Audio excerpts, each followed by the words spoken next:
umenye yuko mu minsi y'imperuka hazaza ibihe birushya, ko abantu bazaba bikunda, bakunda impiya, birarira, bibona, batukana, batumvira ababyeyi babo, indashima, batarabera, badakundana n'ababo, batuzura, babeshyerana, batirinda, bagira urugomo, badakunda ibyiza, bagambana ibyigenge, bikakaza bakunda ibibanezeza aho gukunda Imana.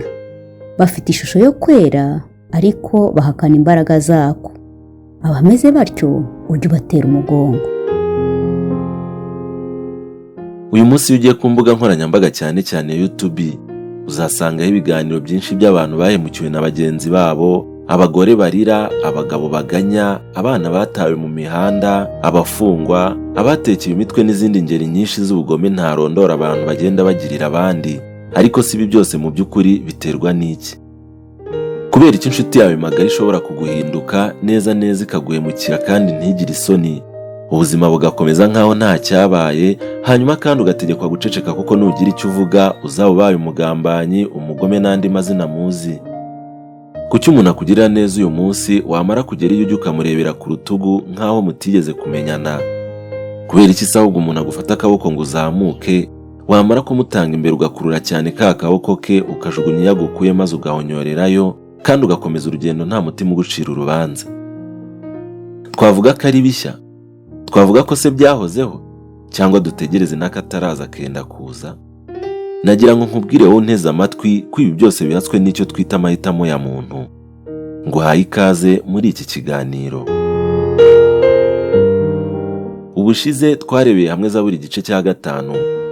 Zaburi bivugwa ko yavugwaga kugira ngo ishyari ry'abantu bo mu muryango wawe rikuveho.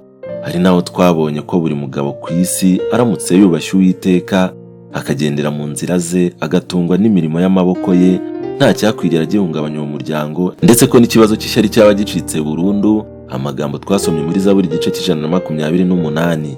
Uyu munsi rero ubwo turanyarukira muri Zaburi igice cya 6, cyo bivuga ko iyi Zaburi nuyivuga kenshi izakuvanamo ubushake bwo kugirira nabi abandi bantu.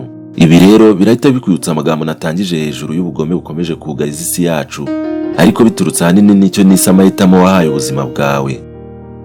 Iyi Zaburi igizwe n'imirongo 10 gusa, ikaba yarahimbiwe umutware w'abaririmbyi babwiririsha inanga ijwi ryo mu gituza, kimwe n'izindi ikaba ari Zaburi ya Dawidi. Iragira iti: Uwiteka ntunyahishe umujinya wawe, kandi ntumpanishe uburakari bwawe bwotsa.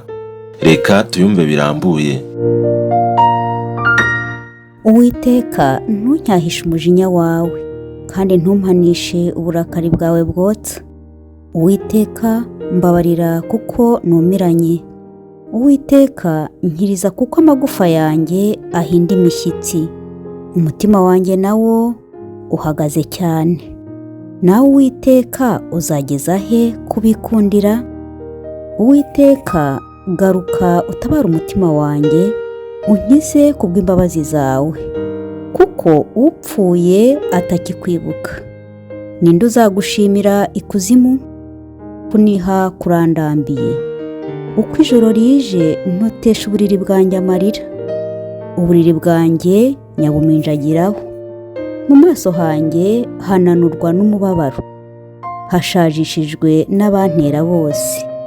Mwa nkozi z'ibibi mwe nimuva aho ndi, ko Uwiteka yumvise kurira kwanjye.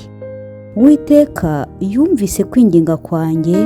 Uwiteka azemera gusenga kwanjye.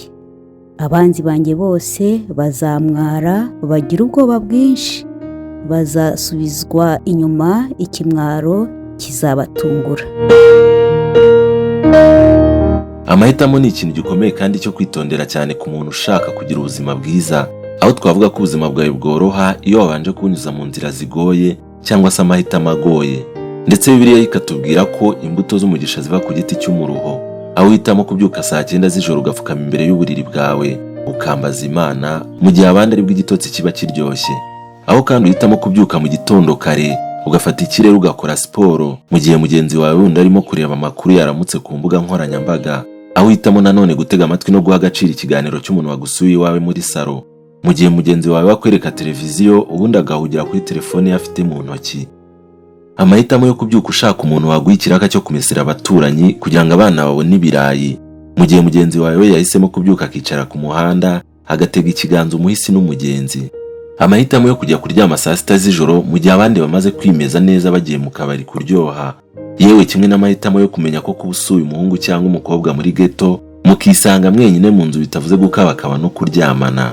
Aha nakubaza nti ni ubuhe buryo bwo gukoresha mu kunesha ibishuko n'irari ry'akanya gato kugira ngo ugere ku ntego y'umutuzo n'umunezero urambye? Hejuru ubwo natangiraga iki kiganiro, Pawulo yandikiye Timoteyo amwibutsa ko mu minsi y'imperuka ibintu bizaba bimeze nk'uko uyu munsi byenda kumera. Ariko igishimishije muri ruriya rwandiko, Pawulo yasoje abwira Timoteyo ati abantu bameze nka kuriya ujye ubatera umugongo.